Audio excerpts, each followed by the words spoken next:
Pai, nós viemos aqui no nome de Jesus Cristo, Senhor, e nós te suplicamos, Senhor, que o Teu Espírito que ilumina profundamente toda a nossa alma, nosso ser, Tu que és capaz de jogar luz nos olhos do nosso coração, nós rogamos a Ti então que Tu faças isso, Senhor. Ilumina com o Espírito de sabedoria, de revelação, os olhos do nosso coração, Pai.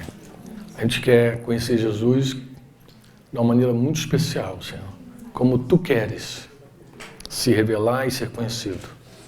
E nós pedimos por cada pessoa aqui que está nos ouvindo e também pedimos por aquelas pessoas que um dia irão assistir essa mensagem no DVD, em casa, pela internet, que elas sejam tocadas também de maneira especial, Senhor.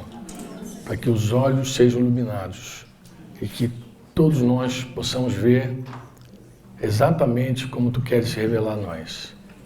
Que o Teu reino venha, que Tua vontade se cumpra. É a nossa petição, a nossa oração, no nome de Jesus.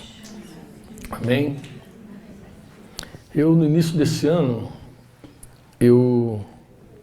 na verdade, no retiro de carnaval, estava lendo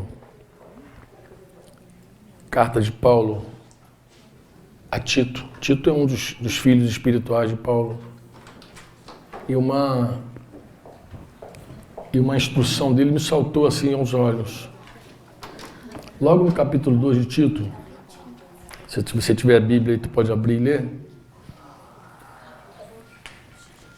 Ele dá uma instrução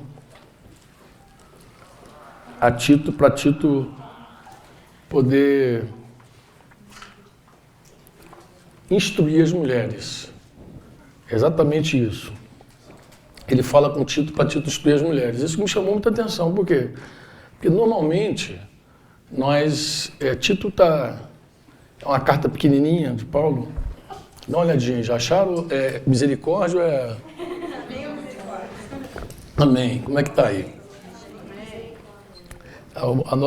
A informação boa é que está entre Gênesis e Apocalipse. Essa é a dica para você achar. Gênesis.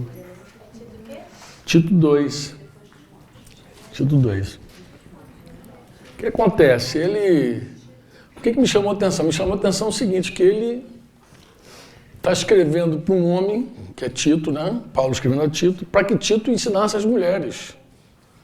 E eu estava vivendo um tempo assim totalmente diferente. Qual é o tempo que a gente está vivendo? Que as mulheres estavam ensinando as mulheres, e eu comecei a dar conta também que algumas mulheres preciosas do nosso time, da nossa equipe de trabalho, né? Não da família, porque a família, todos nós somos da família, mas tem mulher que, além de ser da família, são guerreiras, assim, que trabalham com força, né? Eu estava perdendo, Mara. Estavam ficando vovós. As vovós eu estava perdendo, imagina. Justamente as vovós, porque elas começaram a se voltar para os netinhos, né? E aí, muito focado no netinho, eu comecei a ver um monte de vovó jovem no nosso meio. Eu falei, poxa, perdi fulana, Beltrana, cadê fulana? Ela está com o netinho, Beltrana. O netinho ocupou geral. Eu falei, poxa. E eu pensei assim, engraçado, essas mulheres, as mais velhas, não, aqui a versão fala idosas, na tua Bíblia está idosas, mas na verdade a melhor tradução não é idosa, é mulheres mais velhas, mulheres com mais maturidade, essa é a ideia. Né? A mesma palavra para o homem também, homem idoso aí não é idoso, quase um presbítero, ele está falando no sentido de ser mais maduro e tal. Então ele pede a Tito, ele instrui a Tito para pegar essas mulheres mais maduras e instruir as mais maduras. Para que essas mulheres mais maduras possam instruir as mais jovens. Aí sim, parece que o ciclo fecha aí, né? Tito ensina as mais velhas, as mais maduras, e as mais maduras ensinam as mais novas. E aí ele dá a instrução dele. E eu, quando vi isso, eu fiquei muito impressionado. Falei, poxa, eu estou parado aqui, só falando com o homem, né? Falo com as mulheres, numa celebração da igreja, mas aquele encontro de mulheres, só de mulheres, eu estou perdendo. Porque eu me sentia assim, perdedor. E aí, então, conversei rapidamente com uma das esposas de pastores lá, e ela se animou muito. E fizemos o nosso primeiro encontro esse ano. Ela fez uma previsão de receber lá 280 irmãs. Ela fez 280 lembrancinhas, né? Mulher gosta disso, né? Nosso último encontro de homem foi uma vergonha. Alguém disse que, finalzinho, alguém fez essa observação, não fui eu não. Falou que no final da reunião dos homens, o irmão que estava despedindo falou assim, galera, tem um negócio ali para vocês ali, passa ali. Um presentinho que as irmãs fizeram com o maior carinho. Lacinho. Tem um negócio ali, passa ali na saída ali. Você é homem, né, cara? A mulher não tem isso. Então a irmã fez lá 280 regalinhos lá, presentinhos.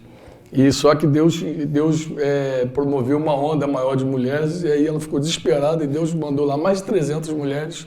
Eu tive assim, quando vi aquele montão de mulher, eu pensei assim, esse é um testemunho de Deus. Deus quer que eu realmente, Ele está confirmando, você precisa falar o que você tem que falar aí com elas.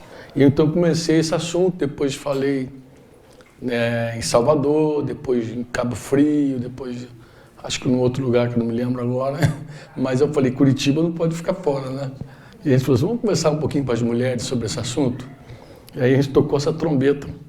E eu tenho até uma expectativa que Deus nos conceda outros tempos para a gente conversar. Então, se vocês tiverem paciência comigo, eu quero convidar você a abrir Tito e a gente vai ler aqui o que Paulo está comunicando àquele homem. Para que aquele homem comunique às mulheres mais maduras. Então, vou considerar o seguinte, e essa reunião foi assim também, eu falei, eu queria falar só com as mais maduras. Aí a irmã falou assim, não, tem que vir todo mundo. Aí eu falei, tá certo, né? Porque as mais novas também têm projetos, têm planos, têm sonhos. E é tão legal se a gente já começa sabendo certinho, né? Como tem que ser. Então, vamos ver lá, capítulo 2, versículo 3. Quando ele diz, quanto às mulheres, ele diz idosas aqui, você substitui idosas aí por mais maduras, né? Semelhantemente, porque ele já havia falado com os homens, né? Que sejam sérias em seu proceder. Olha a lista, é uma lista pequena, mas eu vou ler tudo, depois vou bater uma por uma com você. Que sejam sérias em seu proceder, não caluniadoras, não escravizadas a muito vinho, sejam mestras do bem, a fim de quê?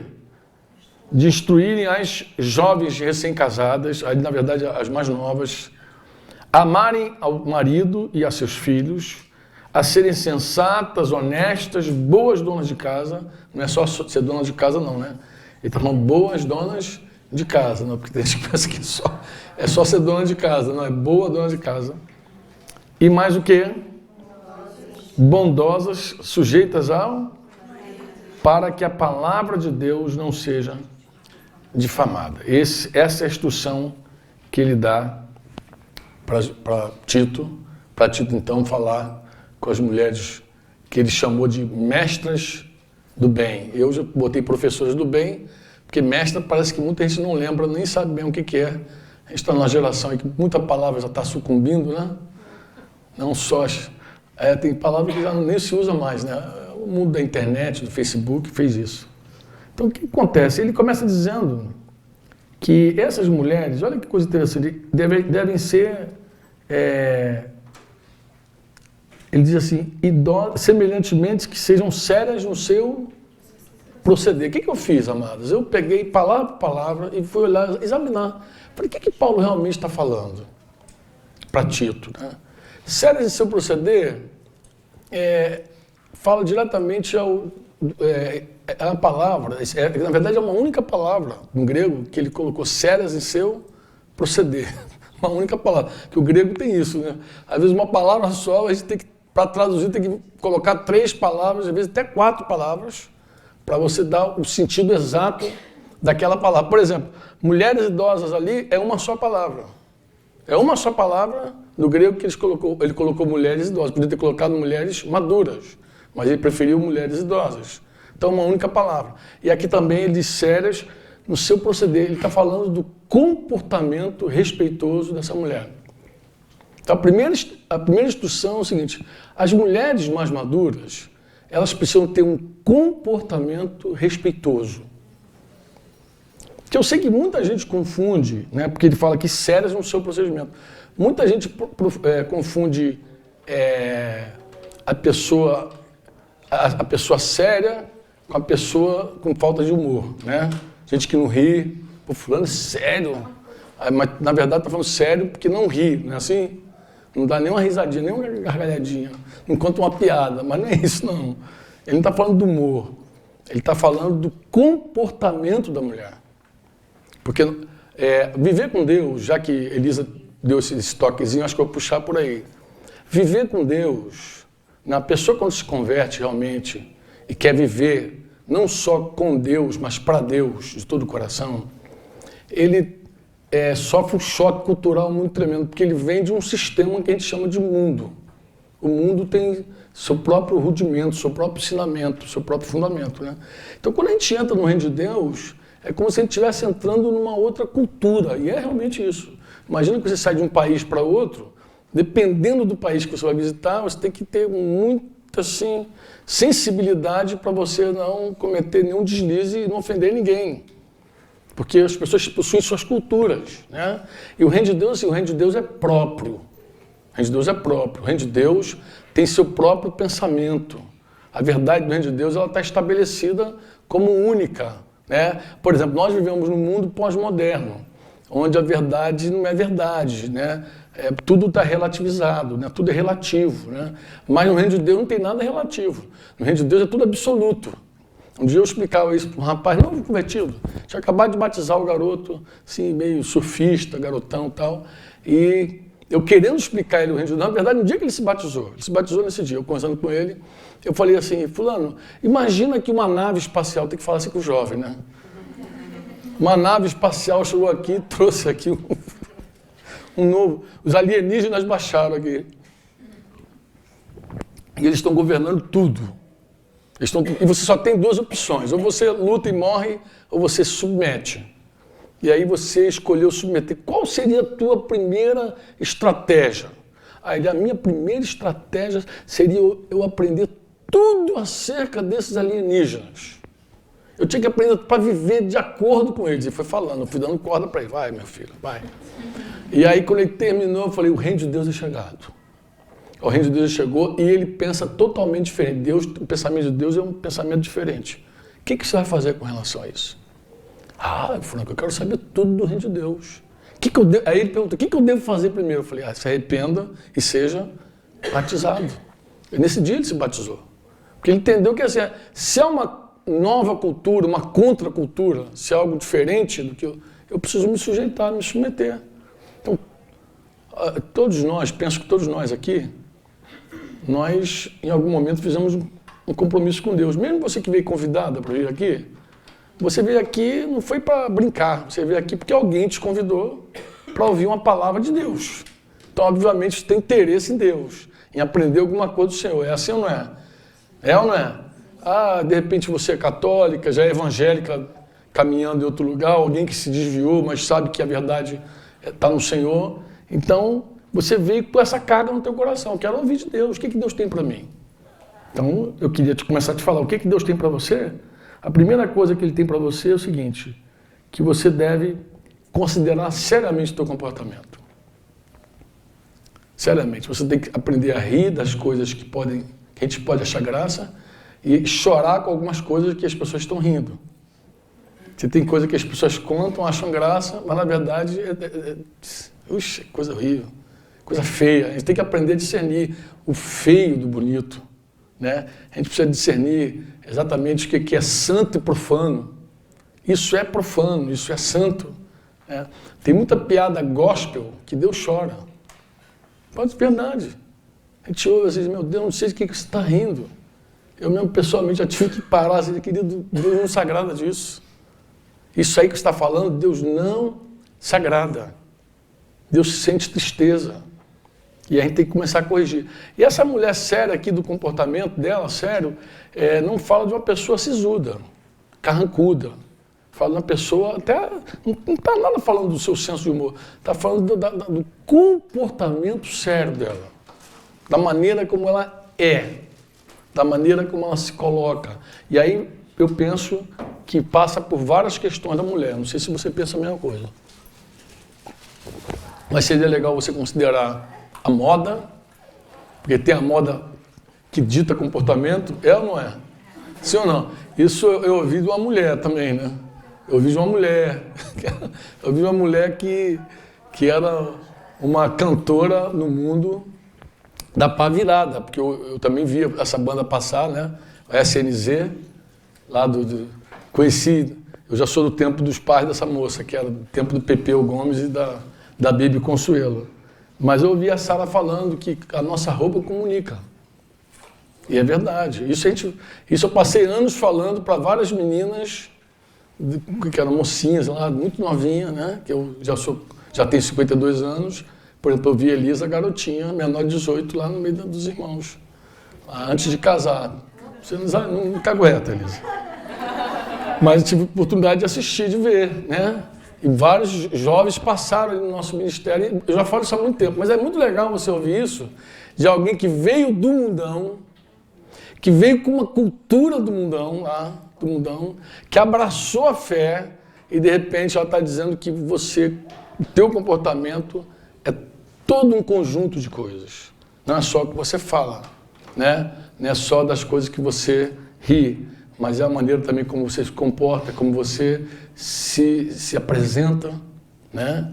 Como você é decente, por assim dizer. O que é decente? Decente é de acordo com o ambiente onde você está. Eu sei que a gente vive num tempo onde todo mundo quer chamar atenção para si, né? Todo mundo quer ser visto. Parece que as pessoas têm necessidade de serem observadas.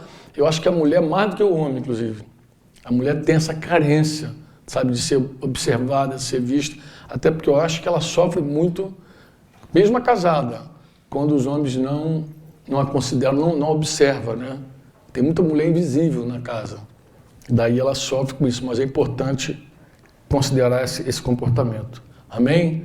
Coloca assim na tua listinha, a primeira coisa para você observar é o meu sério comportamento. Eu preciso ter um comportamento sério. Pede o Espírito Santo para Senhor, o que em mim não te agrada? O que no meu comportamento não é de verdade sério? O que eu estou fazendo que está à beira de ser uma coisa profana? Ou já é profana? O que em mim te faz ficar triste?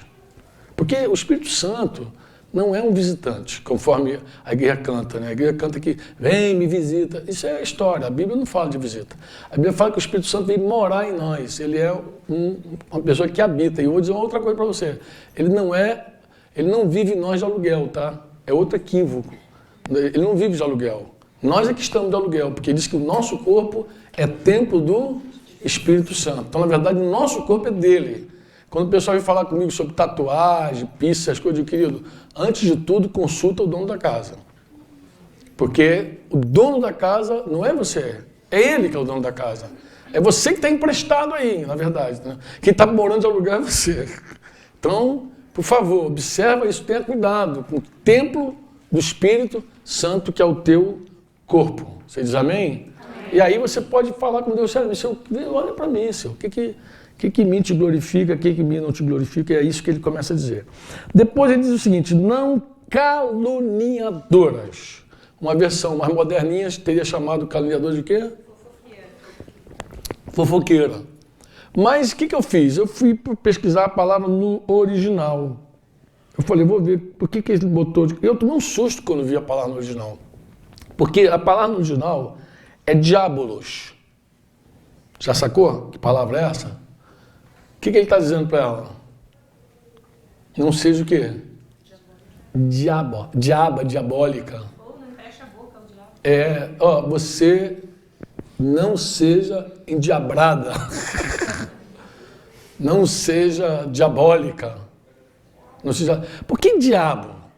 Porque diabo, a palavra diabo é diferente de Satanás. Diabo é aquele que se coloca entre duas pessoas para dividir. Diabo, ele divide. Diabo divide. Quase a gente não considera isso quando estuda a história do querubim lá que caiu, do Lúcifer, que eles chamaram de diabo. Por que diabo? Porque ele já começou a dividir no céu. Ele não arrastou um terço dos anjos com ele? Então ele dividiu o céu. Ele divide o céu, ele divide casamentos, famílias, né, amigos, irmãos. Então, se tem uma coisa que o diabo gosta de fazer, é dividir. Não é mais do que separar, de apartar, é dividir mesmo. Então, ele dividir, colocar pessoas amigas como inimigas, né? Marido e mulher que estão aliança e compromisso. Então, e o trabalho do fofoqueiro se assemelha muito ao trabalho do diabo. Daí ele fala do diabolô. Ele fala, querida, então observa o teu comportamento e observa a tua conversa, a tua fala. Porque aquilo que você fala pode dividir pessoas. Na verdade, uma pessoa que não cuida do seu falar, não cuida da língua, ela normalmente semeia contenda entre irmãos. E se você conhece a Bíblia, se você conhece a Deus, você vai ver que 6 coisas aborrece o Senhor e a 7ª coisa ele abomina. Aí ele relaciona 6 pecados e o 7º pecado é justamente aquele que semeia contenda entre irmãos. Aquele que divide pessoas que deveriam estar se amando. Isso ele chama de diabolô. Daí é diabolo. Daí é diabolo. Diabólico. Não seja diabólica. Guarda a tua boca. Cuida da tua língua. Não envolva pessoas em assuntos onde elas não são solução e quando também não são parte do problema. Eu queria que você orasse por um problema. Querido, isso é fofoca. Isso é desculpa para soltar a língua. Desculpa para soltar a língua. Só estou te contando para você orar. Não, a gente só envolve pessoas em temas onde elas são parte do problema ou parte da solução. Se elas não são nem parte do problema nem da solução, não precisam saber. Não precisa saber. Mesmo quando o assunto é engraçado. Tem gente que, fulano falou de você. Pô, isso é tão horrível, isso acontece tantas vezes na vida da igreja, da própria família, isso. Fulano falou de você. E traz o que o fulano disse. Traz como se fosse teu amigo, né? E aí, normalmente, quando a pessoa mais ousada pergunta, mas vem cá, você ouviu e aí ficou quieto? Quando você ouviu essa história que falou de mim, o que você pensa? Não concordei, não. Mas você confrontou outra pessoa? Não. Por que você está trazendo para mim, então? Você não deveria estar trazendo para mim esse assunto. Porque se eu te escuto, eu vou ficar mal com outra pessoa. Aí eu vou ficar inimigo dela. Então, essa obra, que normalmente é com a língua, ela é destruidora, tá, amados? Eu gastei uma vez, acho que 1 hora inteira, falando somente sobre a importância de guardar a boca. Eu acho até que eu tenho que ter uma mensagem dessa, depois se vocês quiserem ver, ouvir. Acho que eu escrevi também alguma coisa. Gastei um tempo também escrevendo sobre isso. Os vários pecados que a gente comete com a língua. Jeremias chega a dizer que a língua é uma arma letal para ferir. Nos dias de Jeremias, do profeta Jeremias, alguns homens se juntaram só para ferir ele com a língua. Eles falam assim, vamos nos juntar aqui e vamos ferir esse homem com a nossa língua. Tu vê que a língua, ela fere, ela destrói. Eu já ouvi dizer, eu vi mesmo uma história de uma pessoa que ficou muito triste, envolvida numa fofoca, numa mentira, que ela foi ficando tão triste, que acabou morrendo. Então, foi uma coisa que começou tudo com a maledicência. Tudo com a língua. Então ele diz assim, não seja diabolo. Vocês me ouviram? Diz assim, amém. Amém. Não seja diabolo. Mas aí ele diz assim, não escravizadas a muito vinho. Eu penso que se fosse hoje, Paulo teria dito a Tito assim, não escravizadas a bebida alcoólica, nem a novela, nem a videogame, nem a internet, né? Porque eu acho que a lista de Paulo, ela estaria maior. Estaria maior, porque a gente vive num tempo onde as pessoas são escravas de muita coisa.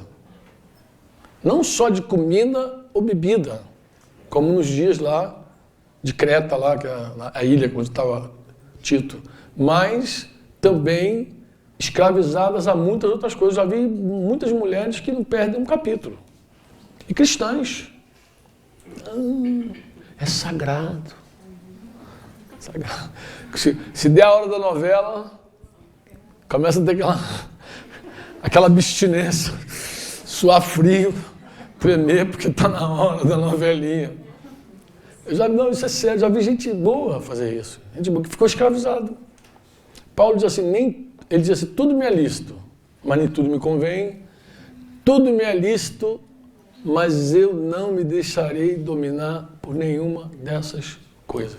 Quer dizer o seguinte, andar com Deus é o seguinte, tudo que for te escravizar, ele vai lutar para impedir. Por que você acha que quando você começa a caminhar com Jesus, algumas vezes ele pede teus relacionamentos na mão dele. Entrega esse fulano aí, esse namorado teu, entrega ele. Por quê? Porque aquilo ali já era um ídolo para você. Então, quando é ídolo, ele pede. Ele pede marido, pede filho, pede tudo. Ele diz, você tem que renunciar a tudo para me seguir. Por que renunciar a tudo? Porque quando eu não renuncio a tudo, eu sou escravo daquilo. É assim, tudo que eu quero muito, que eu desejo mais do que a minha vida, eu sou escravo daquela coisa ou daquela pessoa.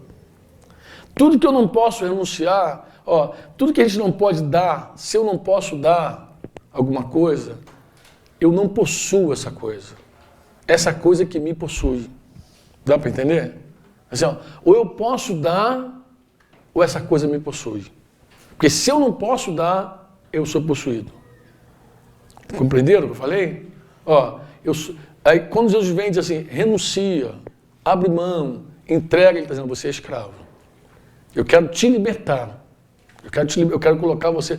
Porque Jesus ele veio para libertar o cativo. Você diz amém ou não? Se tem uma coisa que Deus não gosta de cadeia. De nenhum nível. Nenhum nível. Eu vou dizer uma coisa para você. Escuta o que eu vou te falar. Principalmente você que é mais jovem. Embora o assunto aqui é para mais madura. Mas eu vou falar para mais jovem, uma coisa para você. Aquilo que não está no altar de Deus, que você não consagrou, é uma arma ainda na mão do diabo contra a tua vida. E outra coisa, é uma arma também de manipulação na mão dos homens. Ouviu o que eu falei? Vou repetir.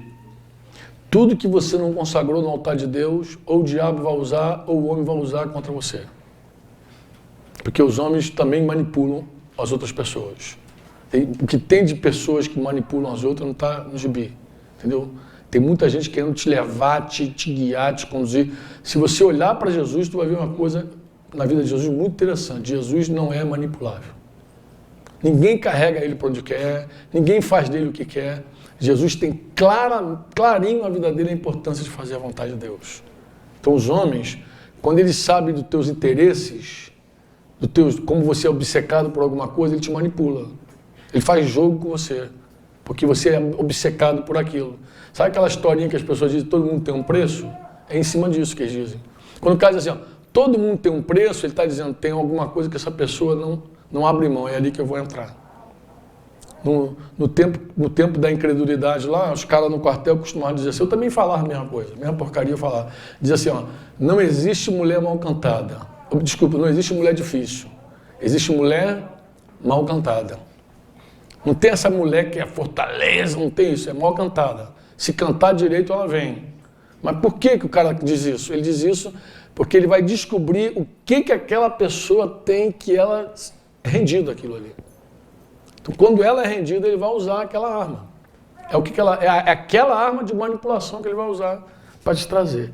Então, é muito importante que nós não sejamos escravos de coisa alguma. Você diz amém?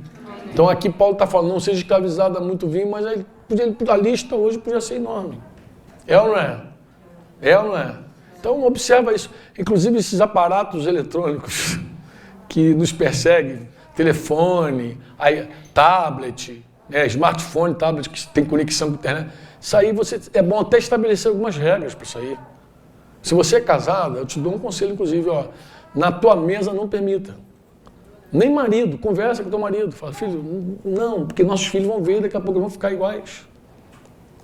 Nossos filhos. A mulher quando casa, a mulher é muito interessante, né? Os textos que vocês leram aqui, não sei se vocês viram, a relação da mulher com a casa, como é forte.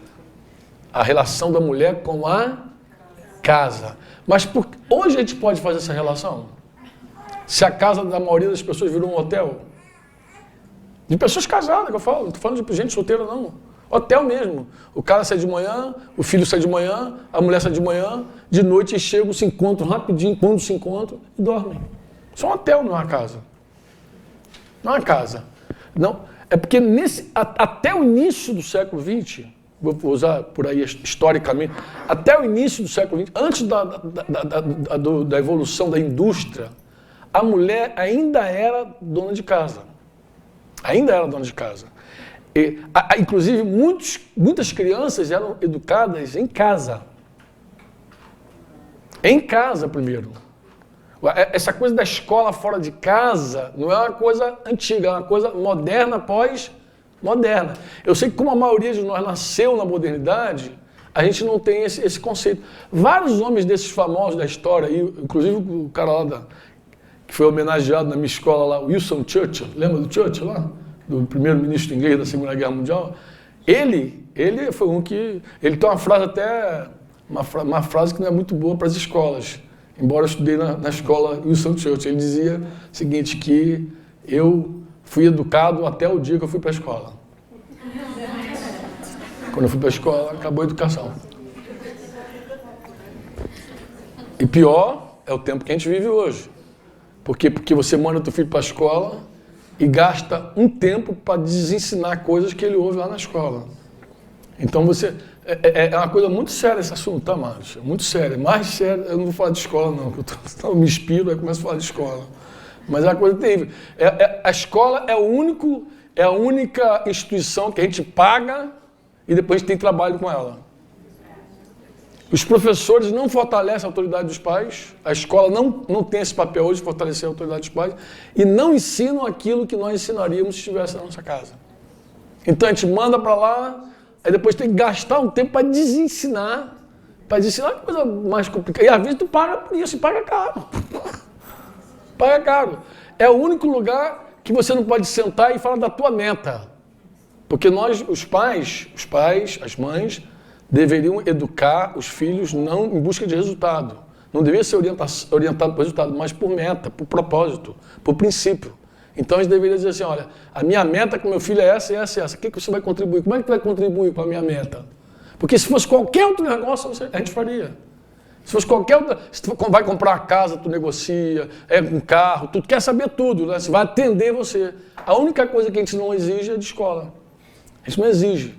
Então é o contrário, a gente manda... Às vezes gasta uma grana, o cara investe lá, quando você volta tem que... Vem cá, meu filho, senta aqui, como é que foi hoje? Ah, foi assim. E a tia falou, a tia falou isso. Porque a tia não ensina só matemática, né? A tia ensina um monte de coisa. Além da matemática. Ela fala o que ela pensa. Às vezes ela não fala, às vezes ela faz na frente da criança. Ela faz, né? Eu lembro de um professor meu fumando dentro de sala de aula. Fumando. Eu tinha um professor de biologia que ele acendia um cigarro no outro. Fumando. De biologia, não por cima. De biologia. Se dizia terminar um cigarro, a gente achava mais barato, né, cara? Então, se a minha mãe dizia assim, não fuma. Mas meu professor não precisava dizer não fuma, ele fumava a aula inteira. Acendia um cigarro no outro, era aquela coisa maluca. Voltamos para cá. Ele diz também assim, depois de falar que não eram escravizadas, ele diz assim, sejam mestras do bem. Sejam professoras do bem. Discipuladora, a pastora, a mãe espiritual, que alguns chamam aí. Na verdade, é uma mestra do bem. É alguém que ensina o bem e não o mal. Ensina como uma mãe, um pai ensinaria um filho mesmo, porque quer o bem do filho, ele fala tudo. Ensina também com a vida, com modelo. Por que ele vem falando antes para essas mulheres assim, ó, cuidado com o teu comportamento, cuidado com a tua língua, não seja escrava de nada, sejam mestres do bem. Por que ele começa a colocar qualificações antes? Por isso, porque nós não ensinamos só quando falamos. Nós ensinamos quando nós vivemos. A nossa vida comunica vida. Vocês dizem amém ou não? Amém. Os nossos filhos, por exemplo, por que o mundo trabalha para que os nossos filhos fiquem distantes de nós, o máximo de tempo possível? É para que eles não aprendam pelo modelo, pelo exemplo. Então eles ficam longe, é o que eu falei, tem casa que é um hotel, o cara só se encontra de noite, quando se encontra, entendeu? Quando se vê. E é interessante você pegar expressões dessa, que ele usa aqui com a mulher sábia, edifica a casa. Coitada, como é que ela edifica a casa? Nem passa em casa. Como é que é essa edificação? Como é que é isso? Mas foi o texto lido, inclusive, de Provérbios aqui pela Elisa. Não é uma coisa simples, tá, Márcio? Vamos ler aqui. Ele diz, a fim de que sejam professores do bem. Aí ele segue dizendo, vamos ver o que agora essa professora ensina a mais nova? Ó, ele ensinou a mais velha a mais madura. Agora, ele diz assim, ó, eu estou ensinando para vocês isso para que vocês sejam professores do bem. Agora, o que a mulher mais velha pode ensinar a mais nova? O que ela pode ensinar? Vê aí. Como é que é? Amar o quê? Ensinar as mais novas. Ele começa dizendo o quê? Instruírem as jovens, aí, amarem o quê?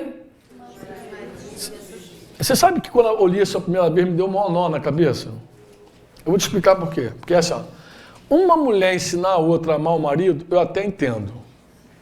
Mas ensinar a amar o filho, isso é tão automático, né?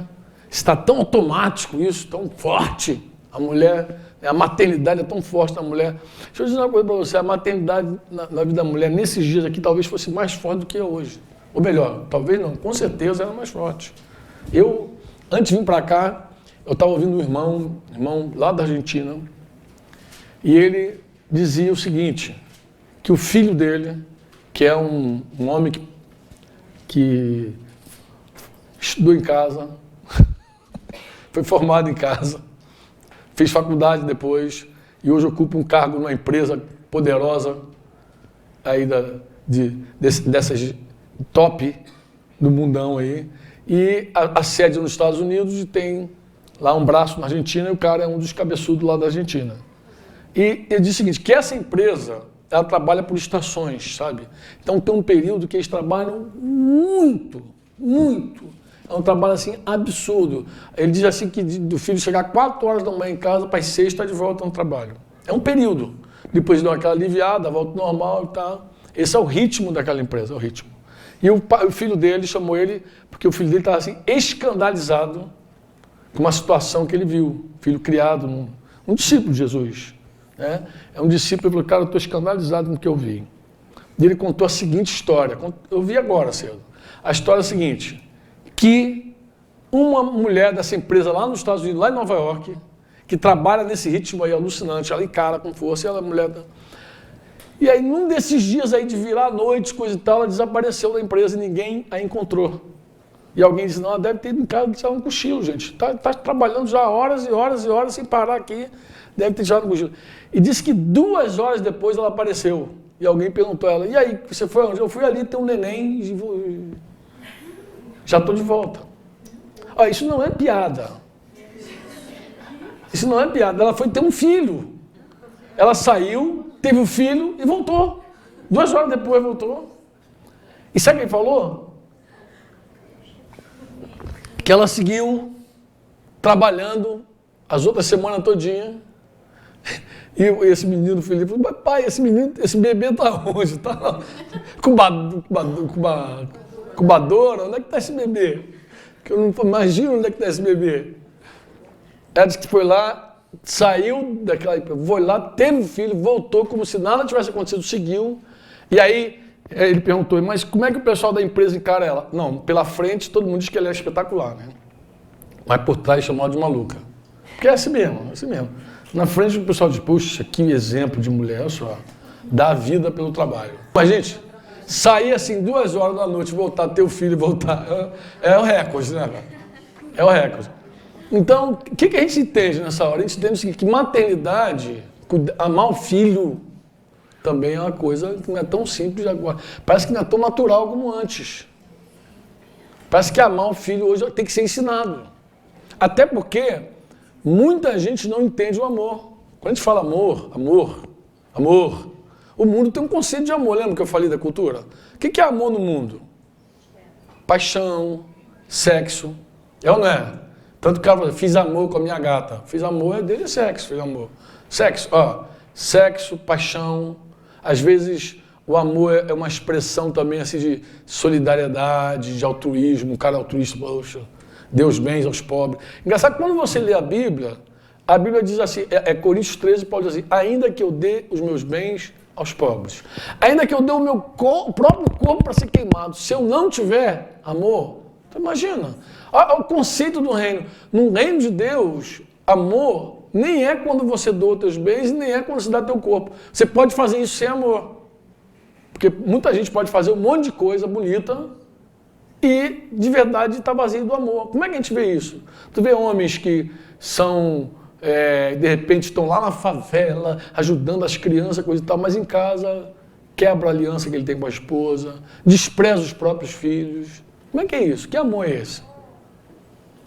Que amor é esse que funciona quando é para aparecer para os outros homens e não funciona em casa? Que amor tem que começar em casa.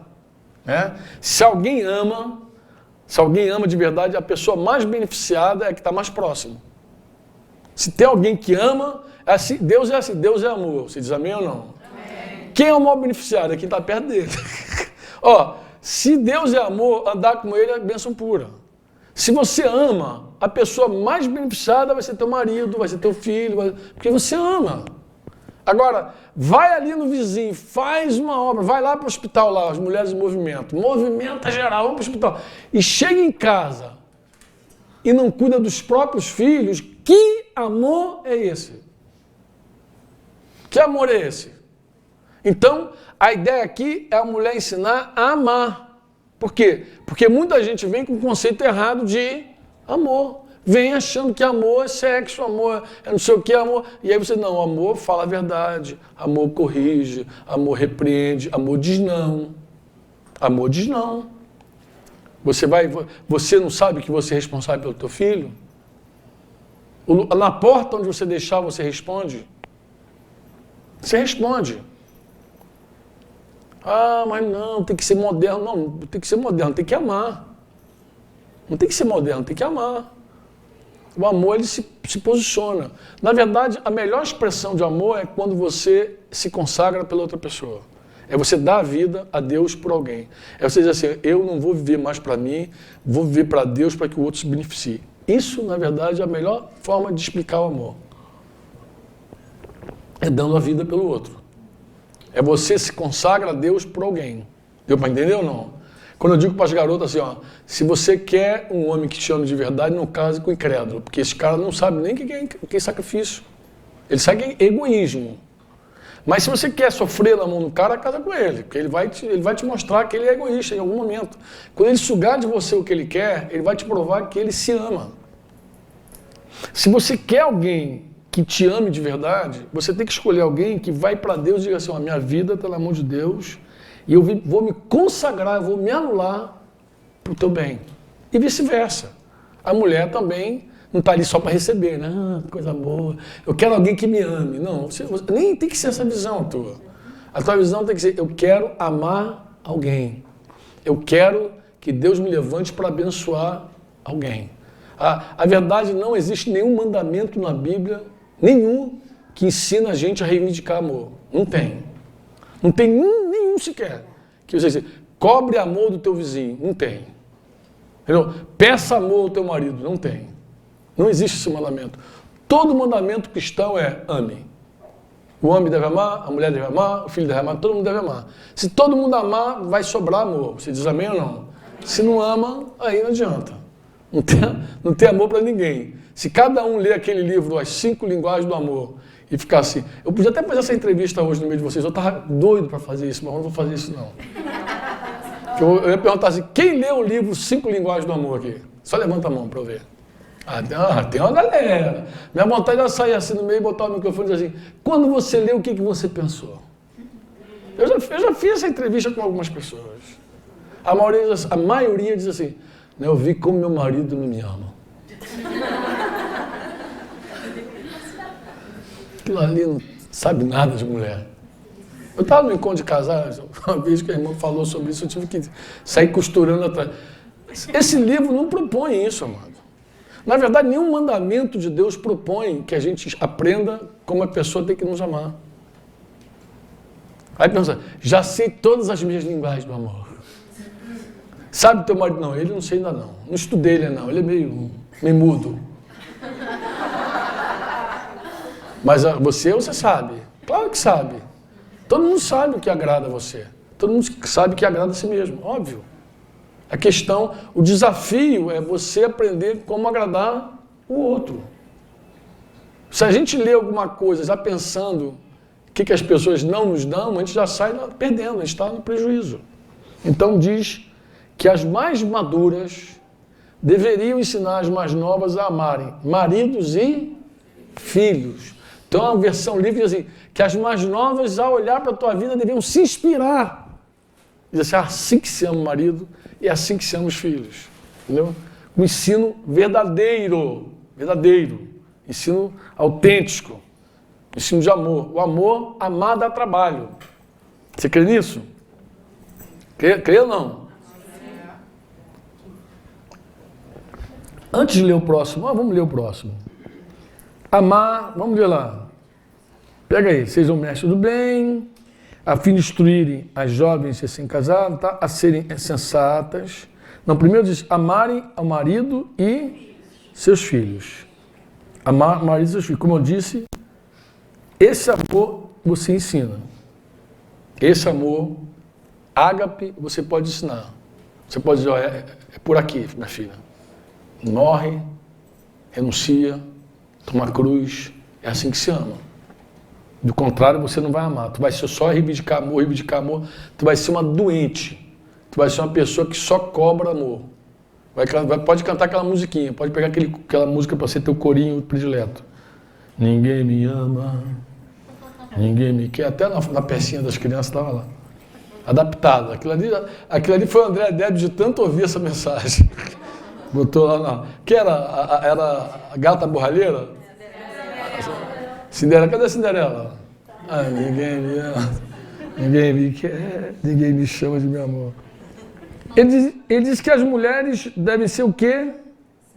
Sensatas. De mente sã. Na verdade, a palavra no original, sofron, fala de mente sã, equilibrada, que freia os próprios desejos e impulsos, autocontrolado, moderado. O que vocês acham disso? As mais velhas e as mais novas a serem... Se a mais velha que tomava um vinhozinho, estava lá, se arrependeu de ser escrava e começa a praticar, viver a vida, ela tem autoridade para chegar e falar para outra, minha filha, menos. Freia, menos. Porque as mais novas são mais alegrinha mesmo. Ai, meu Deus! Sossega. Tem crise, brother. Tem crise. Fica tranquila, neguinha. Não vai desse jeito não, tá com muita fome, tá com muita sede, vai devagar, freia um pouquinho. Tá. E isso eu acho que vale para tudo. Eu digo tudo, irmãs, é tudo mesmo. A gente vive numa cultura muito louca. Muito louca. O dia eu estava numa reunião, não estava na reunião, estava num lugar, no espaço da igreja, e desceu uma irmãzinha que eu gosto muito com cabelo azul, não sei se era azul, amarelo, não sei lá como é que é a cor que ela pintou lá. Parecia até a Baby do Brasil nos anos mais... Aí ela perguntou logo pra Denise, né? O que tu achou? Eu falei, meu Deus. Tem que ser esse mesmo. A pior coisa que tem é quando alguém faz um troço que tu não gosta e pergunta pra você, né? O que você achou? Não, mas o que acontece? Denise começou com ela lá e tal, mas eu me lembrei de um texto bíblico que tanto Paulo quanto Pedro fala, que diz respeito à mulher. Que diz que a mulher ela não deveria se enfeitar com muita coisa assim, para chamar atenção para ela. Não precisa botar neon na cabeça piscando, tic, tic, tic, tic, tô aqui, olha a setinha piscando. Ele fala muito dessa mulher moderada. Ele fala isso, ele fala assim, porque dá a impressão que a pessoa está dizendo, ninguém me ama, ninguém me quer, olha para mim, alguém tem que me ver, pô, não é possível. E aí bota o negócio, sabe, sai do contexto completamente. Então a mais velha é que ensina a mais nova a dar essa freada, entendeu? Filha, menos um pouquinho. Segura a tua onda um pouquinho aí, vamos lá. Porque, inclusive, se não acertar, porque tem as mulheres, inclusive, mais maduras que perdem o senso do ridículo. Você já viu mulher mais madura que gosta de se vestir igual a garota de 15 anos? Aí vocês mesmos são as primeiras a falar, sabe por quê? Porque ninguém repara mais uma mulher do que outra mulher. Ninguém repara. Então... A primeira a dizer essa, fulana tá ridícula, meu Deus. Primeira a falar. Porque isso, mas o papel da mais velha aqui é dar essa freada. Então, irmãos, nem fica chateada. Seria até bom, no relacionamento da igreja no lar, lá no discipulado, você dizer para outra pessoa, olha, o meu papel na tua vida, inclusive, é te frear. Eu sou um freio teu, tá? Então não vou ficar só te empurrando, não, vou te frear também. Eu te empurro para algumas coisas e te freio para outras, tá bom? Eu quero te colocar aqui nesse modelo de sensatez. Amém? Sensatez, de mente sã, pessoa equilibrada. Tá? A mulher que fala muito, não tem nenhum problema outro chegar e dar uma freadinha. Menos, filho. Tu fala, tá falando muito. Tá falando muito.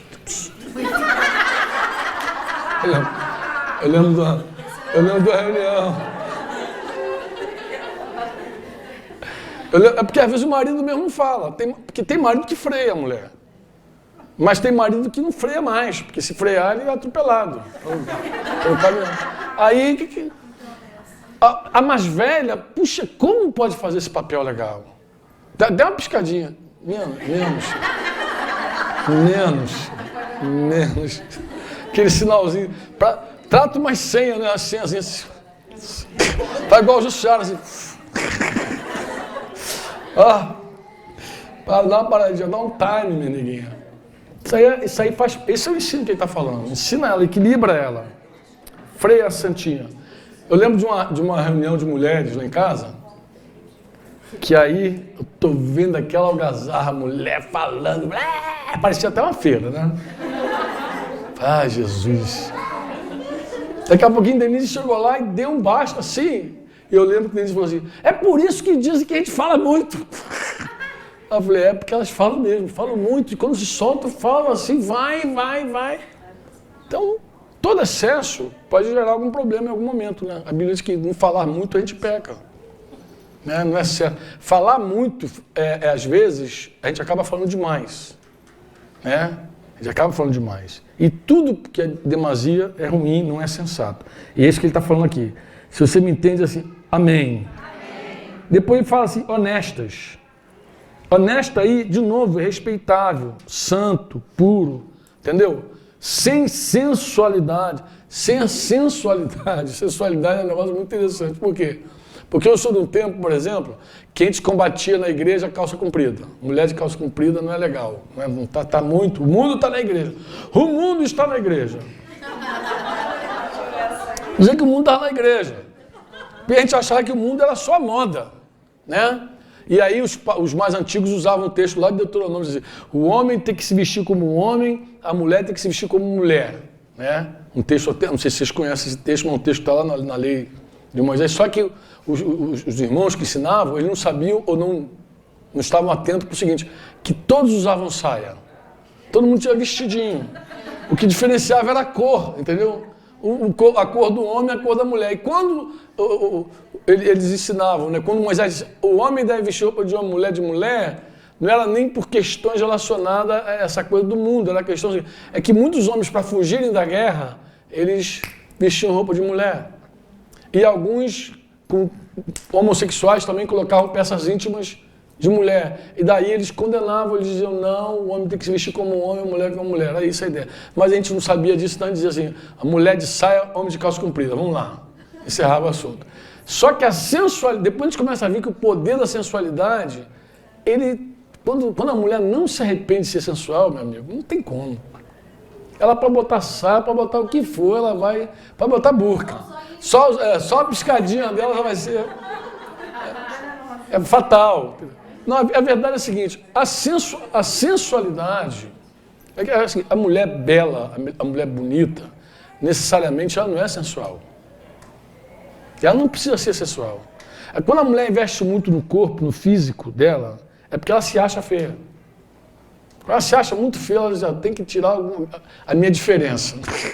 Eu tenho que tirar a diferença. Até porque a mulher pensa que o homem troca ela por outra mais bonita. Isso é a marca da mulher, porque toda mulher tem essa informação dentro dela, porque a mulher foi criada para ser bonita. Pega a tua Bíblia e tu vai ver quantas mulheres bonitas tem na Bíblia, lindas, que fulano era linda, que a outra era uma beldade. Agora depois tu pega quantos homens bonitos tem na Bíblia, é raridade. Tu conta no dedo. Os homens bonitos da Bíblia tu conta no dedo. As mulheres é aquela beldade, beleza para tudo que é lado, porque cada mulher tem um traço de beleza realmente, que ela percebe, ela destaca, coisa e tal. E, infelizmente, algumas acham que sua beleza está no corpício, né? Porque a mídia faz, tudo faz em cima. Então ela vai lá no espelhinho, olha e começa, então, a explorar a sensualidade. E aí, minha filha, não tem nem calça comprida, nem bermuda, nada. Quando ela é sensual, quando ela não se arrependeu, ela segue aquela linha. E às vezes não só segue a linha, ela transmite para a filhinha. Quando tem uma filhinha, ela transmite a mesma ideia, o mesmo espírito. O mesmo espírito. As pombagiras, elas deitam e rolam com menina que gosta de ser exuberante. Deitam e rolam, as pombagiras ficam alegres. Né? Depois não adianta ficar dizendo assim, foi a serpente. Como Eva fez. A serpente fez porque você gostou do negócio também. Você, entendeu? Cooperou demasiadamente com a serpente. Então, fala também que essa mais velha ensina a mais nova. Essa palavrinha que a gente botou aqui, que está traduzido desse jeito, né? Que diz assim, honestas.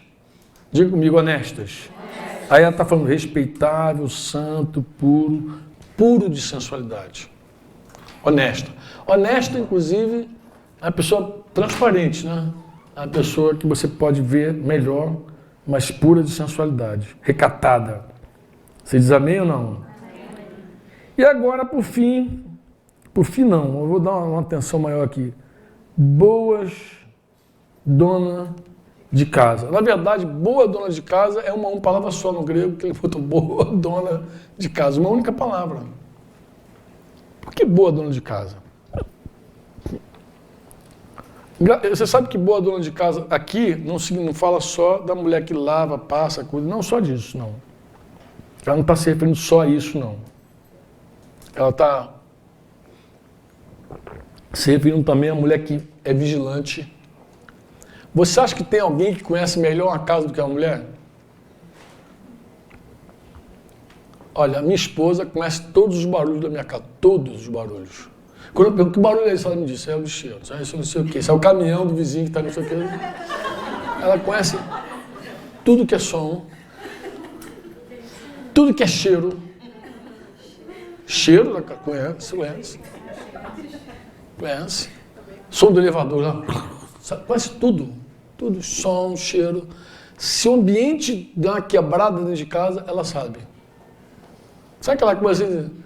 Às vezes, agora antes dos filhos estão casados, mas quando se isolar dentro do quarto, ela já... Isso desde criança, assim, a mulher desde criança. A mulher olha para a criança e diz assim, esse menino não está bem, não. Eu até vou falar para ela, vira esse bocão para lá, David, tem nada a ver. Pô, daqui a pouquinho estava com febre, o garoto. Como é que pode, cara, um negócio desse? Eu sei que ela não amaldiçoou, porque mãe não amaldiçoou a filha. É que ela olhou, ela discerniu, ela percebeu que aquela criança não está bem. Isso um homem não é capaz de fazer. Não é, eu lembro quando... Oi? Só se estiver já na última, já. Se estiver tendo convulsão, ele vê, esse garoto tá estranho. Não é normal isso aí. Mas mulher, outro estranho. A mulher é o seguinte, ela olha, o garoto tá normal, a menina tá tranquila, ela já vê que não tá bem. Como é que é isso? De onde é que ela tirou esse negócio? Então, é uma percepção muito acima, gente, muito acima. Está muito aquém isso aí. Eu penso que o maior golpe do diabo na família foi tirar a mulher de casa. Ela não pode ser boa dona de casa quando a casa dela é um hotel. Ela não pode, não consegue ser. Não dá para ser. Ela, para ser boa dona de casa, ela tem que ser presente. Ela não vai vigiar se ela está ausente. Ela não vai saber. Para mim, esse é o maior golpe que o diabo deu na família. Tirou a mulher de casa, tirou a vigia. Sabe que coisa curiosa, irmãos? Olha só, boa dona de casa, o texto de Provérbios. Quando tu vai ver mulher na Bíblia, tu vai ver também beleza e tu vai ver casa. Beleza e casa, estão juntos. E família, tu vai ver isso aí. A mulher sábia edifica. Por que não diz que o homem sábio edifica a casa? O marido sábio edifica a casa. Por que a mulher edifica a casa e não sabe, o homem? O homem, só para lembrar você, ele não foi criado no jardim. Você sabia disso? Está lembrado? Lembrou? Lembrou? Homem foi criado fora do jardim. Na rua. Lá fora. Um lugar árido, seco, deserto. Ali o homem foi criado.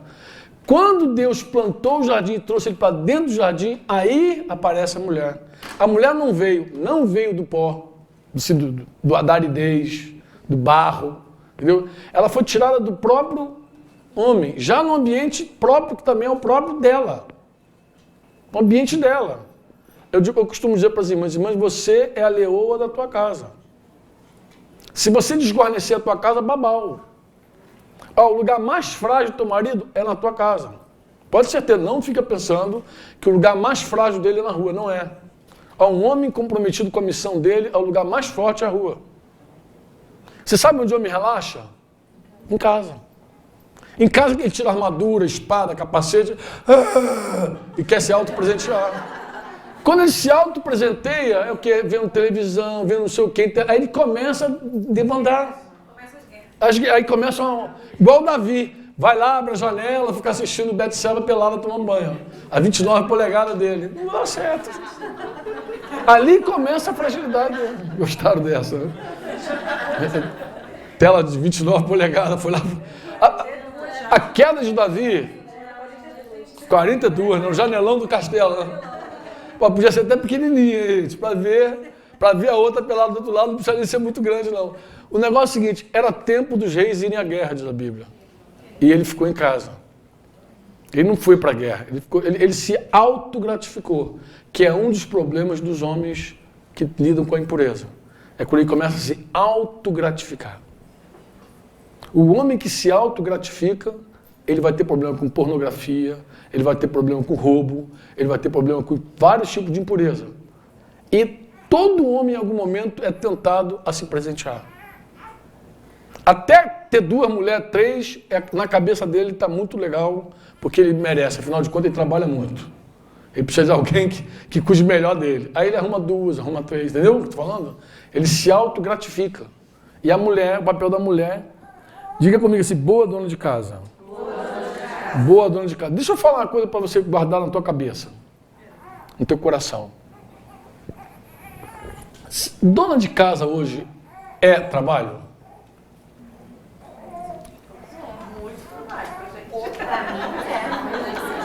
Mas preste atenção. Preste atenção que eu estou te perguntando. Vou contar 2 experiências que eu conheço. Uma que a minha esposa foi fazer uma ficha lá, em algum lugar, em alguma loja dessa aí. A menina perguntou, seu nomezinho, ela falou. A senhora faz o quê? Ela, sou do lar. A senhora não faz nada, não? Calma que Denise respondeu a altura para ela, falou assim, mais do que você. Deixou. Falou a verdade. Falou a verdade. Vou até aplaudir também. Ela foi rápida. Mas eu estava há 2 semanas em Brasília, conversando com algumas irmãs. Aí uma me contou assim, a esposa de um pastor lá, falou assim, Franco, sabe o que me aconteceu esses dias? Um negócio muito interessante. Ela é muito engraçadinha, essa irmã. Você faz a minha piadista, assim, alegria. Ela falou assim, Franco, tu não sabe o que me aconteceu esses dias? Eu falei, eu estava passando na rua, um sujeito com a prancheta na mão me barrou para fazer uma pesquisa. Eu não gosto de fazer pesquisa, mas eu cedi para ele. E ele começou. Nome, filiação, aquela coisa toda. A senhora faz o quê? Ela falou assim, eu sou do lar. Ele baixou a prancheta. Pensa, a senhora não tem nenhum projeto na vida, não? Assim.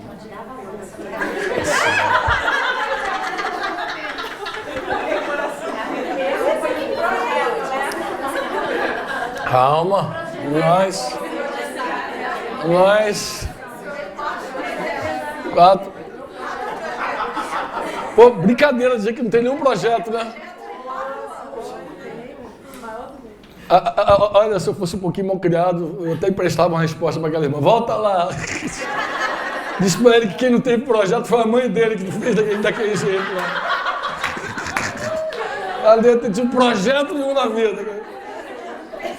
Preste atenção. Minha resposta mal criada tem um fundamento. Porque os filhos são o fruto. O fruto. Quando a mulher esquece o lugar dela, quando a mulher se perde, se desorienta sobre o lugar dela, ela vai amargar com os próprios frutos.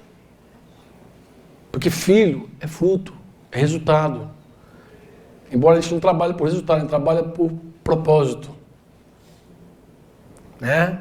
A gente não vive em função, tem que ter resultado, meu filho tem que estar formado, casado, com o diploma na mão. Não, nada disso. Isso não é educação, isso não é educação. Escola não educa. Escola não educa. A igreja coopera com a formação. Mas você não pode terceirizar a formação do teu filho. Teu filho é responsabilidade tua. Do teu marido. Vocês é que nasceu o bebezinho, olhar, receberam no colo. Vocês que deram nome para aquela criança, levaram lá, quando é crente, apresenta aí, pastor. Pastor apresentou. É meu filho. Então é tua responsabilidade. Não é de mais ninguém. É tua. Quem responde é você. E aí, quando a pessoa não considera isso, considera um fardo, a senhora não faz nada não trabalha não, por quê? Porque trabalho não é emprego. Emprego é uma coisa, trabalho é outra coisa. Trabalho, você trabalha o tempo inteiro, pode ter certeza disso. Se o dia que você descobrir o que é trabalho, você vai ver que você trabalha muito. Em algum momento você recebe pelo que você faz, em forma de dinheiro.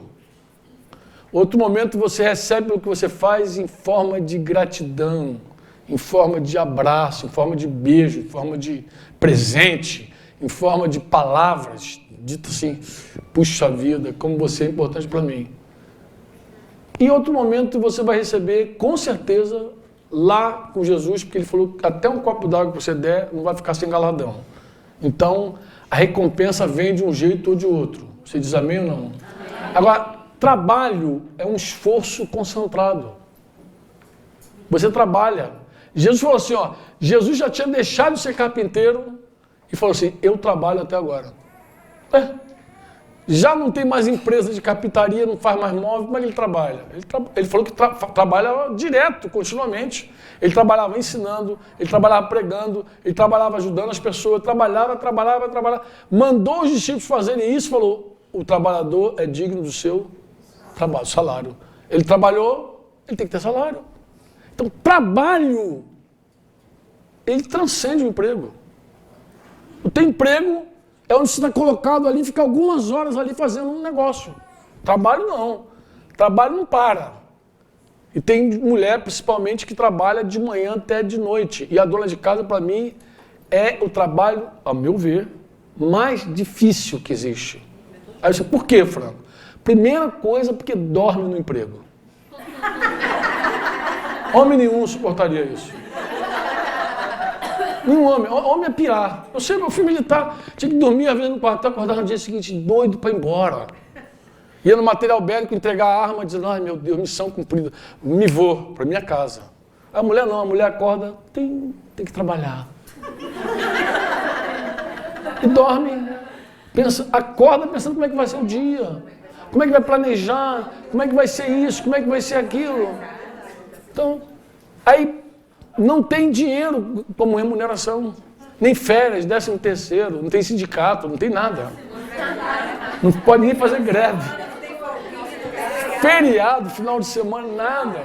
Feriado prolongado em casa. Prolongado em casa. Às vezes trabalha, mas férias, a mulher às vezes fica esgotada nas férias. Vamos tirar férias, coitadinha. Não, férias não, tudo menos férias.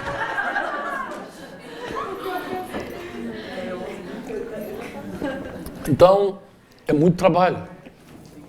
Então, quando é assim, ser boa dona de casa, eu vou dizer para você o que eu penso que fez as mulheres fugirem de casa. Primeiro, cedular, vai ouvir essas coisas do cara da prancheta. Isso não faz valor, né? Não tem. Não tem reconhecimento.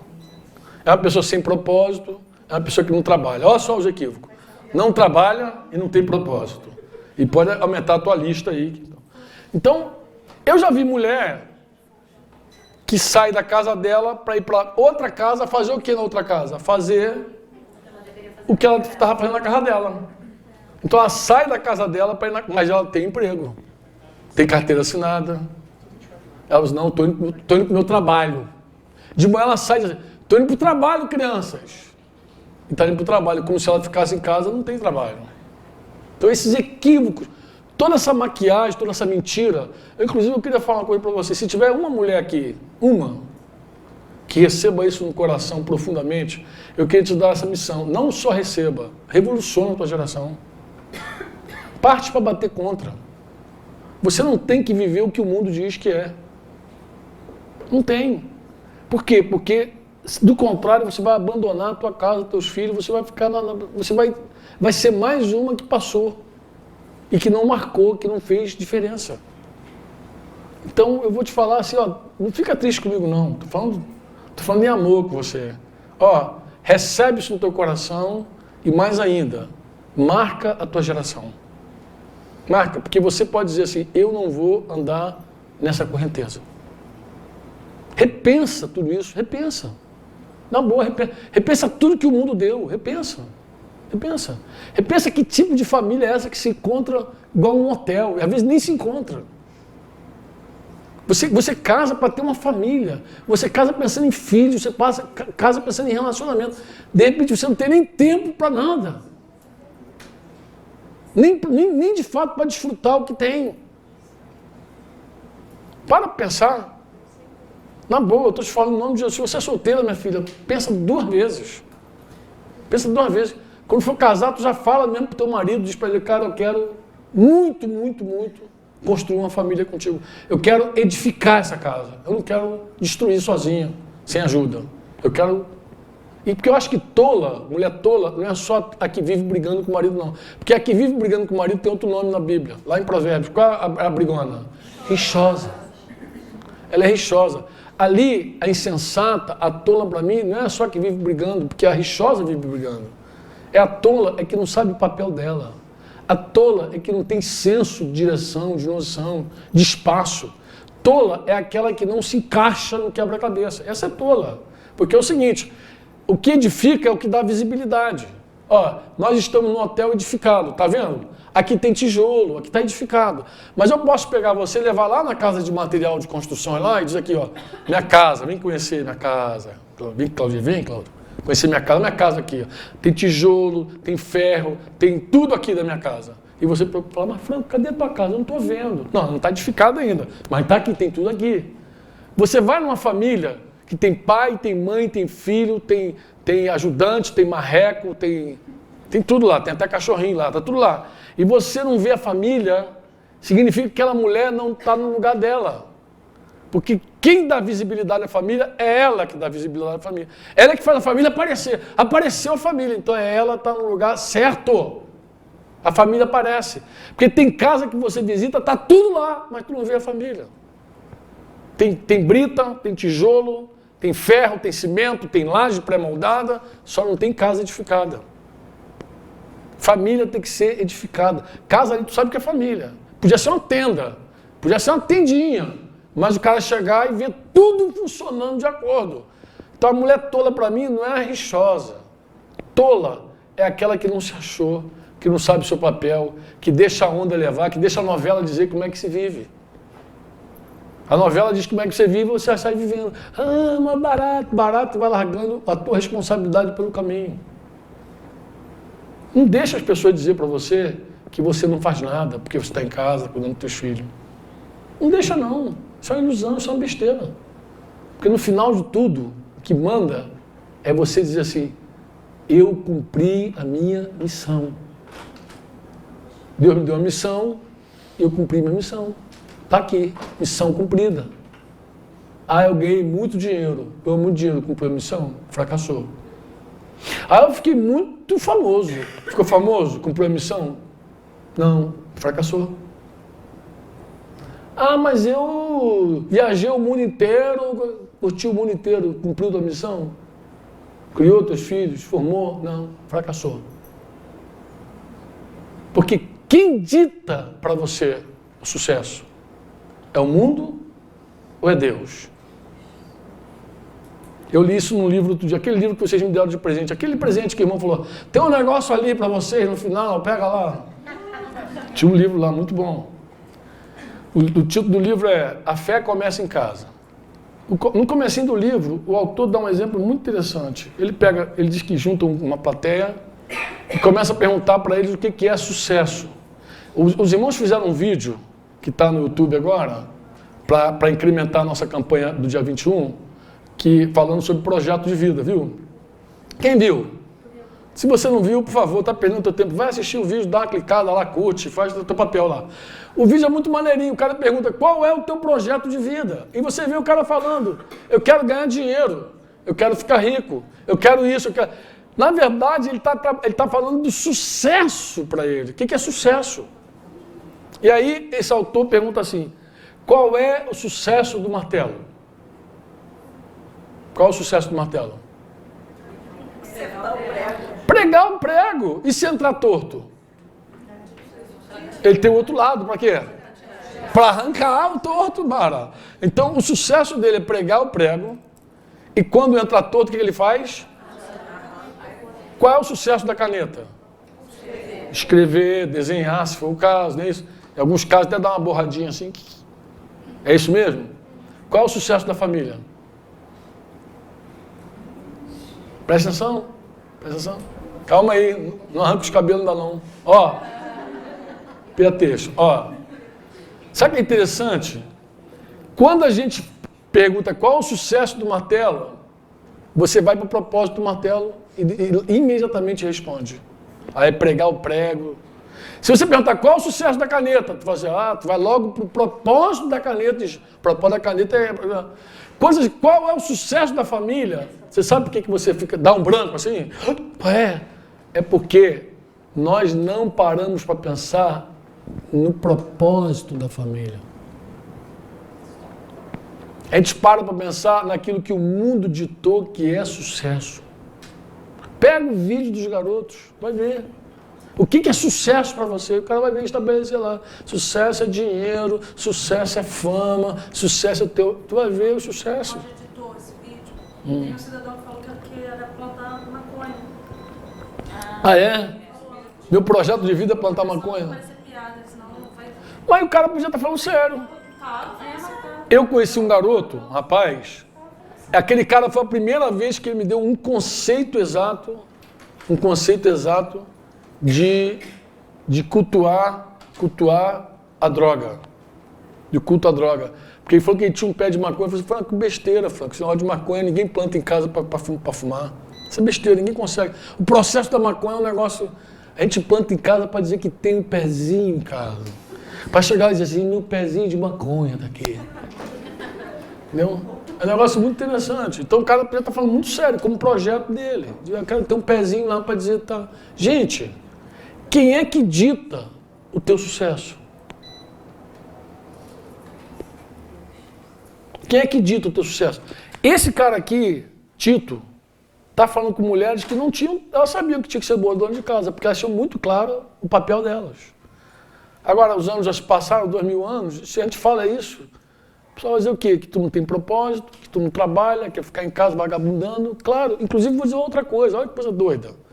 Muita mulher que está em casa, ela está em casa mesmo com muito tempo vago, porque quem educa o filho dela é a escola que fica de manhã até de noite com o filho dela. Aí eu falei, aquela escola que você paga uma grana para o cara chegar em casa, você tem que ficar desfazendo o que ensinaram para ele.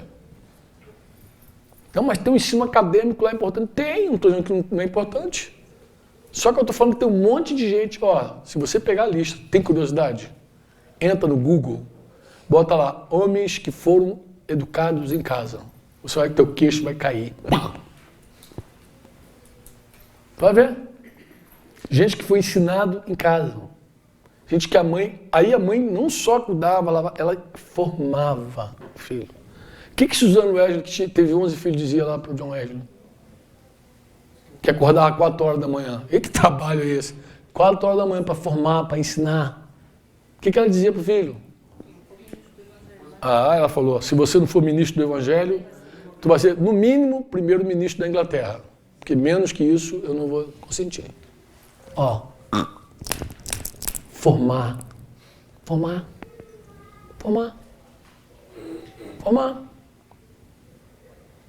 Isso estava muito claro para elas.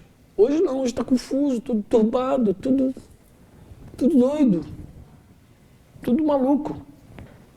Hoje a gente gasta para a gente mandar nossos filhos para as pessoas encher o ouvido deles de besteira. E outra coisa, e muitas vezes nem ensina direito aos nossos filhos. Nem o acadêmico, nem a matemática, nem a geografia. Às vezes ensina coisa, inclusive, que nem é para a hora.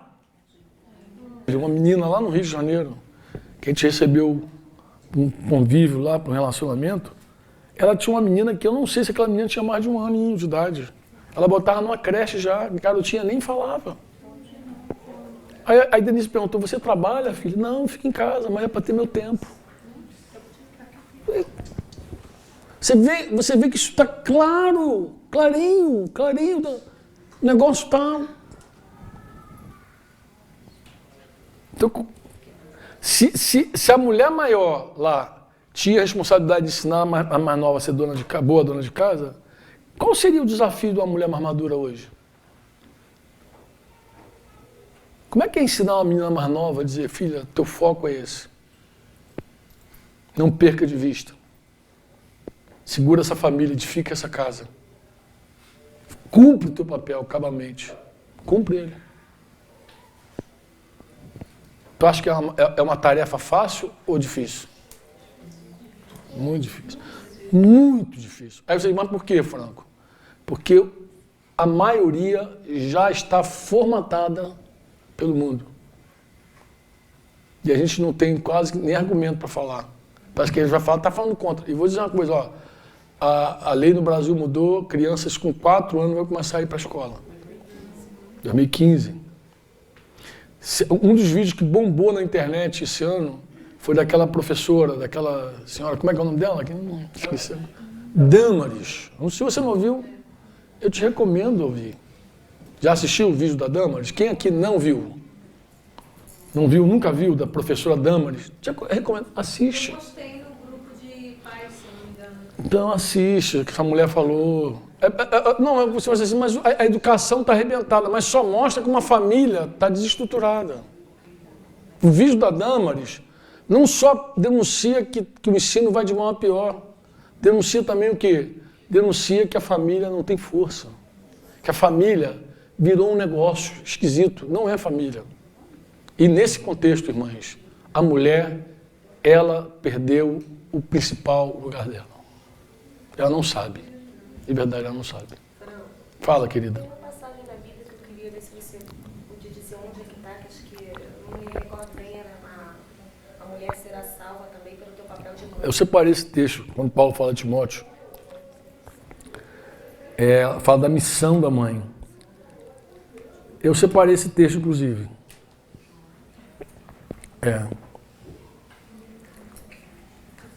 Ele fala sobre a missão da mãe. Mas aqui eu queria até explicar para vocês esse texto. Na verdade, quando eu propus esse encontro, eu tinha até em mente 1 Timóteo. 1 Timóteo 2,15. Eu tinha em mente falar sobre esse texto com vocês. Porque muita gente olha para ele e não compreende. Porque, por exemplo, a mulher diz assim, poxa, mas e se eu não sou mãe? Quantas mulheres esperam por um filho e não tem filho? Então não vão ser salvas? A mulher não vai ser salva. Ele está falando da mulher. É um texto legal de ver, por quê? Porque não é um texto preconceituoso, como muita gente diz que Paulo é preconceituoso, é equivocado. Muita gente alega assim, o Paulo vivia num contexto diferente, ou da mulher. Não, Paulo aqui não está tratando nenhum contexto cultural. O contexto aqui, ele fala da criação, Adão e Eva, como modelo. Não era um problema cultural judeu, grego, romano, entendeu? Era uma coisa da criação. 1 Timóteo, capítulo de número 2, ele diz assim, versículo 12, e não permito que a mulher ensine nem exerça autoridade de homem. Esteja, porém, em silêncio, porque primeiro foi formado Adão. Tá vendo? O argumento dele é Adão e Eva. Não tem nada a ver. Mas ele diz assim, depois Eva. E Adão não foi iludido, mas a mulher, sendo enganada, caiu em transgressão. Ele está falando desse lado da mulher de ser mais facilmente iludida, enganada. Então ele diz assim, eu não quero que a mulher fique no comando, por quê? Porque ela é mais facilmente enganada. Tem mulher que é o seguinte, se o homem chorar, acabou. Só fala assim, querida, ai, tá bom, fala, não, fala, tá bom. Tá bom. Não, tô falando sério. A mulher é muito emoção, é muito sentimento. Uma das maiores dificuldades de discipular as irmãs é que elas oscilam muito, porque elas são sentimentais.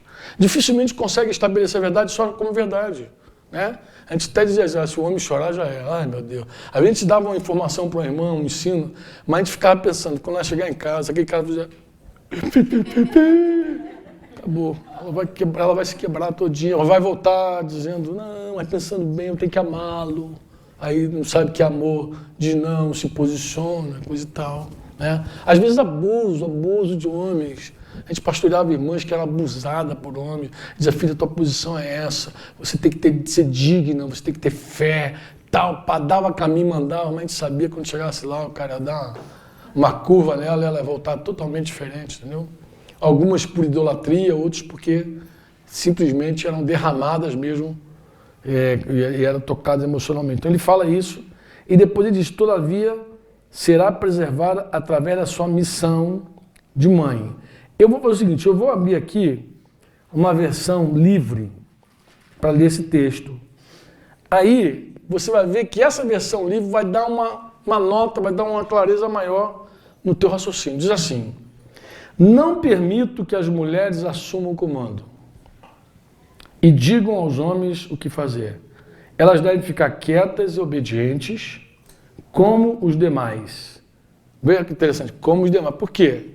Porque eu já vi isso na prática. Quando a gente fazia Assembleia Geral no meio da igreja, e que a gente abria para todo mundo falar, meu irmão, depois para sossegar as mulheres, era um dia eu até falei assim, já entendi porque que Paulo mandou a mulher ficar calada. A gente abriu um tema lá, mas era tanta mulher dando opinião, tanta mulher, naquela época nós éramos uns 600 ali no sítio ali, eu lembro de uma Assembleia Geral, misericórdia, foi um debate. E as mulheres falam muito, falam mesmo. E aí ele tem um cuidado, só fica em silêncio. Ele diz assim, como os demais, Adão foi feito primeiro, depois Eva. A mulher foi enganada primeiro, ela foi a pioneira no pecado. Tá? E depois Adão, imediatamente depois foi ele. Mas o ato de dar à luz trouxe a salvação. O ato de dar à luz trouxe a salvação, invertendo a situação de Eva. Porque a Bíblia diz que a mulher é herdeira da mesma graça. A mesma graça que Deus deu ao homem, Deus deu também à mulher. Agora, esse texto, eu acho que ele cabe, por isso que eu tinha separado ele, cara. Por quê?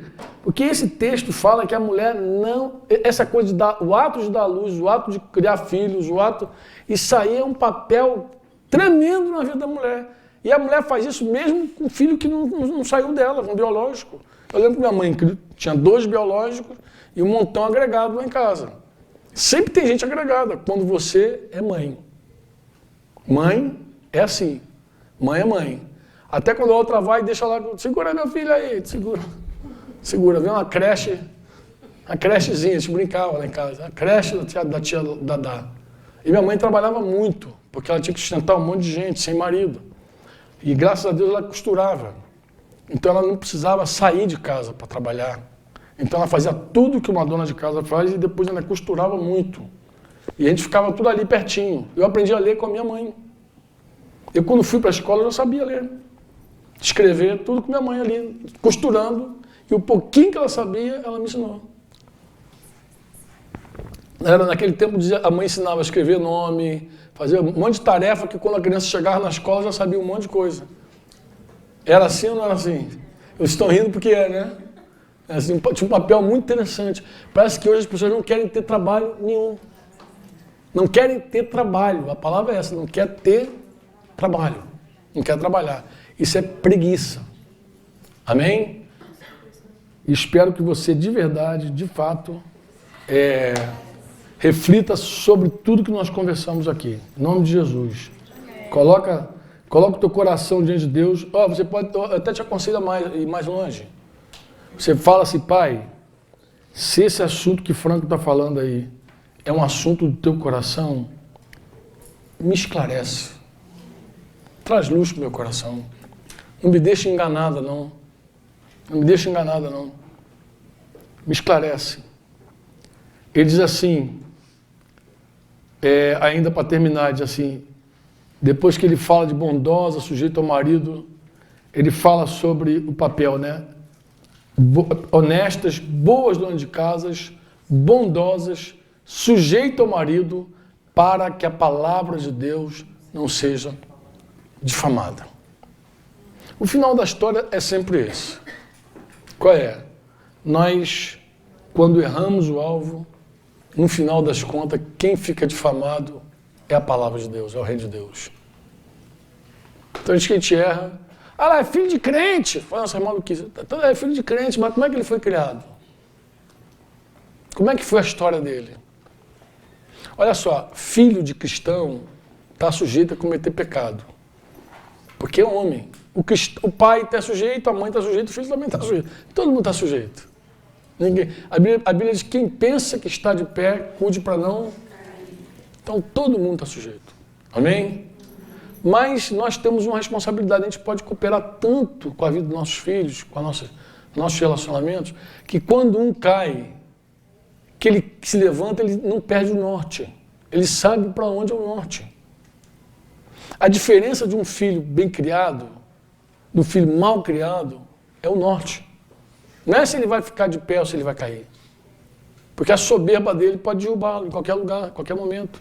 Mas quando ele se levanta, ele sabe para onde ele vai. Ele sabe o que ele vai encarar. Ele sabe o caminho que ele vai andar. Sabe. Então ele foi criado direito. Você deu o teu melhor para ele. Agora, se quando ele está caído, ele não sabe nem se levanta, não sabe para onde é o norte, o leste, o sul, o leste, o oeste, ele está desorientado, perdido. Ele está sem norte. A pior coisa que pode acontecer na vida de um filho é ele ficar sem rumo.